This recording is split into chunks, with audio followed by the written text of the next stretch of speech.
Hello दोस्तों। आज हमारा टॉपिक रहेगा हिंदी साहित्य का एक विशेष काव्य विषय है।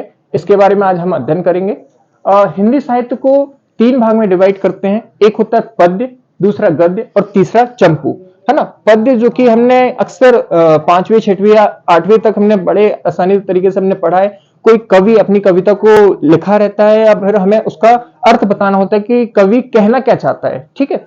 और गद्य में एक बड़ा सा पैसेज रहता है, उसका अर्थ हमें समझाना पड़ता है कि कवि लेखक, यहाँ पे लेखक आएगा, कवि पद्य में आते हैं और लेखक गद्य में आपको मिलेगा, ठीक है। उसका हमें अर्थ बताना होता है। और चंपू काव्य क्या कहलाता है? पद्य और गद्य का मिश्रण चंपू काव्य कहलाता है। अब बात करते हैं पद्य को हम दो भाग में डिवाइड करते हैं। एक होता है प्रबंध काव्य और दूसरा होता है मुक्तक काव्य। ये देखिए, पहला प्रबंध काव्य, दूसरा मुक्तक काव्य।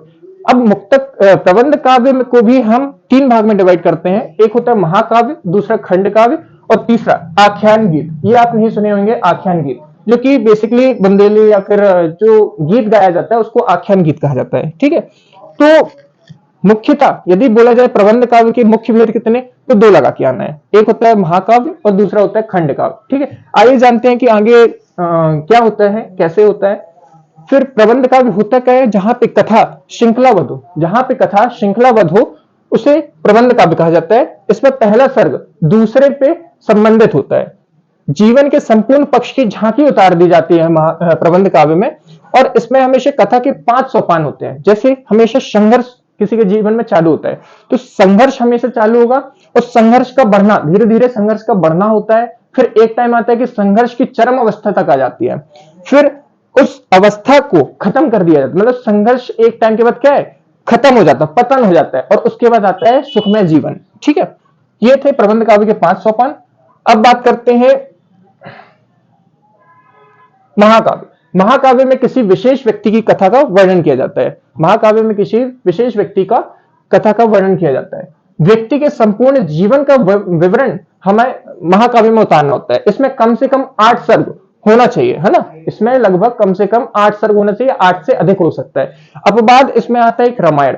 रामायण में 7 सर्ग होता है। 7 सर्ग में जो 7 सर्ग होता है वो बेसिकली होता है खंड काव्य, पर ये एकमात्र महाकाव्य है जो कि महाकाव्य है ना। रामायण क्या है? महाकाव्य। महाकाव्य का उद्देश्य क्या होता है? 4 पुरुषार्थ। 4 पुरुषार्थ मतलब अर्थ, धर्म, काम, मोक्ष, इनमें से एक का होना अनिवार्य होता है, ठीक है। एक नायक हो और वो भी कैसा हो? उत्तम चरित्र वाला होना चाहिए। कोई क्षत्रिय या देवता नायक होता है इसमें। इसमें किस रस की प्रधानता होती है? वीर रस होता है, श्रृंगार रस होता है और शांत रस निहित होता है। उदाहरण रामायण हो गया, साकेत, हिमतरंगिणी, ठीक है। साकेत किसकी रचना है? मैथिली शरण गुप्त की है ना। हिमतरंगिणी माखनलाल चतुर्वेदी जी ने इसको रचित किए गए हैं। फिर बात करते हैं कांड। रामायण में 7 कांड का उल्लेख है। पहला होता है बालकांड, दूसरा अयोध्या कांड, तीसरा अरण्य कांड, चौथा सुंदर कांड, पांचवा किष्किंधा कांड और छठवां लंका कांड और लास्ट बचता है उत्तरकांड। अब बच्चे अक्सर इसको याद करने की कोशिश करते हैं और याद मेरे हिसाब से नहीं करना चाहिए, क्योंकि हम श्री राम जी के बारे में बड़ी आसानी तरीके से हम पढ़ते हैं। सबसे पहले आता है बालकांड, उनके बचपन का वर्णन किया जाएगा। उसके बाद बचपन में जो भी शिक्षा दीक्षा ये बालकांड के अंतर्गत आएगा। फिर वो वापस अयोध्या आते हैं। अयोध्या आते हैं राजपाट के लिए, वहां पे शादी विवाह का वर्णन किया गया है अयोध्या कांड में। फिर उनको अरण्य मिलता है, मतलब अरण्य मीन्स होता है जंगल, वन। उनको क्या है? वन मिलता है।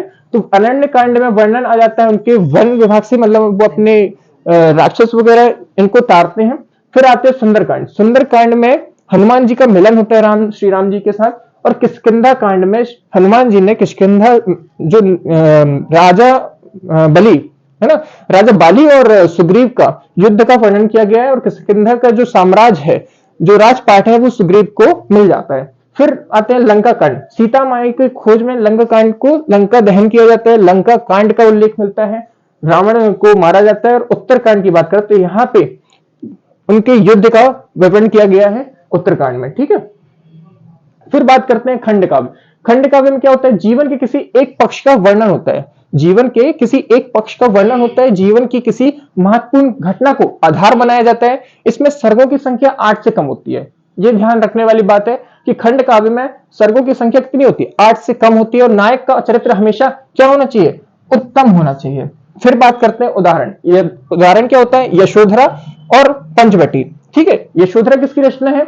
मैथिली शरण गुप्त जी की है। ठीक है, फिर बात करते हैं मुक्तक काव्य। मुक्तक काव्य क्या होता है? प्रत्येक छंद क्या होता है? स्वतंत्र होता है, आगे व पीछे के पद्यों में पारस्परिक संबंध नहीं होता है। प्रत्येक छंद अपने विषय की पुष्टि में समर्थ होता है। ठीक है, उदाहरण देख लीजिए। सूरदास की क्या है? सूर सारावली। बिहारी की क्या है? बिहारी सत्सई है। ठीक है, फिर मुक्तक काव्य के भेद पूछा जाए तो मुक्तक काव्य के भेद कितने? तो 9 बताए गए हैं। पहला होता है मुक्तक, दूसरा युग्मक, तीसरा विशेषज्ञ, चौथा कलवक, पांचवा पुलक, छठवां कोप, सातवां प्रगटक, आठवां संघात और 9वां होता है विकीर्णक। अब इनको हमें क्या है? रटना नहीं है, हमको सिर्फ समझना है। मुक्तक काव्य के भेद, तो मुक्तक पहले ही स्टार्ट हो रहा है, तो इसमें श्लोक की संख्या कितनी होगी? 1। इसमें 1 श्लोक होगा। युग्मक में युग्म से याद करिएगा, युग्म मीन्स 2। विशेषज्ञ, तीसरा क्या होता है? विशेषज्ञ। तो विशेषज्ञ, जब भी लड़ाई झगड़ा होता है तो कोई तीसरा व्यक्ति ही सुलझाने आता है, तो विशेषज्ञ में कितने? 3 श्लोक मिलेगा। कलवक में कितने अक्षर? 1, 2, 3 और 4। तो यहाँ पे 4 श्लोक की बात होगी, जिसमें 4 श्लोक को उसे कहा जाता है कलवक। पुलक, 5 से पुलक आएगा। ठीक है, कोप मीन्स क्या होता है? क्रोधित होना, मतलब जहां पे क्रोध हो जाते हैं, जहां पे गुस्सा होती है, वहां पे परस्पर संबंध क्या होते हैं? खराब हो जाते हैं, तो परस्पर संबंध ना होना। प्रघटक में एक ही कवि द्वारा लिखा संग्रह क्या कहलाता है? प्रघटक। और संघात, एक कवि द्वारा एक ही विषय पर लिखा गया है ना, तो ये संघात कहलाता है। विकीर्णक में क्या होता है? अनेक कवियों द्वारा। विकीर्णक में अनेक कवियों द्वारा रचित संग्रह क्या कहलाता है? विकीर्णक।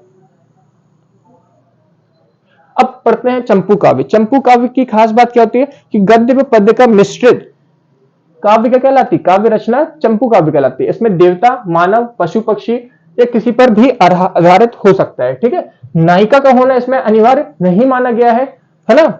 नायक एक से अधिक हो सकते हैं, है ना। मुख्य पात्र डिफाइन किया गया है, मुख्य पात्र होना आवश्यक होता है। गीत का प्रयोग किया जाता है चंपू काव्य में। इसमें किस रस का प्रयोग किया जाता है? श्रृंगार रस, शांत रस और वीर रस की प्रधानता होती है। अब ये देखिए चंपू काव्य क्या क्या कहलाती है कि होता है यशोधरा, तो ये मैथिली शरण गुप्त जी ने रचित किया गया है। और एक होता है चंपू रामायण। ठीक है, चंपू रामायण किसने लिखा है?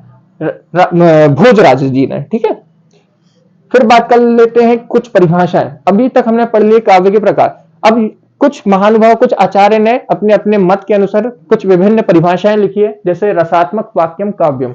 संस्कृत की खास बात यह होती है कि शब्दों को हम आगे पीछे लिख सकते हैं, जैसे रसात्मक काव्यम वाक्यम या वाक्यम काव्यम रसात्मक, अर्थ वही होगा। जैसे रसात्मक वाक्यम काव्यम किसने कहा है? विश्वनाथ ने। कई बार एग्जाम में पूछा जा चुका है कि किस महापुरुष ने या किस आचार्य ने लिखा हुआ है रसात्मक वाक्य काव्यम? विश्वनाथ जी ने। एक होता है शब्दार्थो सहितम काव्यम। शब्दार्थो सहितम काव्यम, ये भामा ने किया हुआ है ना।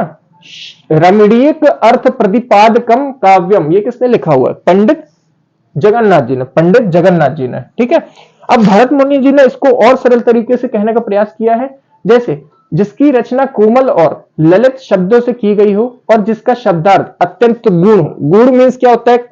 कठिन ना हो, मतलब जन साधारण भाषा में अर्थ समझ में आ जाए। ठीक है, इसको किसने कहा है? आचार्य भरत मुनि जी ने। अब काव्य शास्त्र का प्रथम आचार्य माना गया है भरत मुनि जी को। ठीक है, अब मेरे नेक्स्ट वीडियो में आपको प्रॉपर कि अलग अलग आचार्य के अनुसार काव्य के भेद कितने होते हैं, कितने प्रकार के होते हैं, संख्या से रिलेटेड, और महाकाव्य कौन कौन से हैं, खंड काव्य कौन कौन से हैं, ये सब आपको देखने मिलेगा। ठीक है, चलिए मिलते हैं नेक्स्ट वीडियो में। जय हिंद।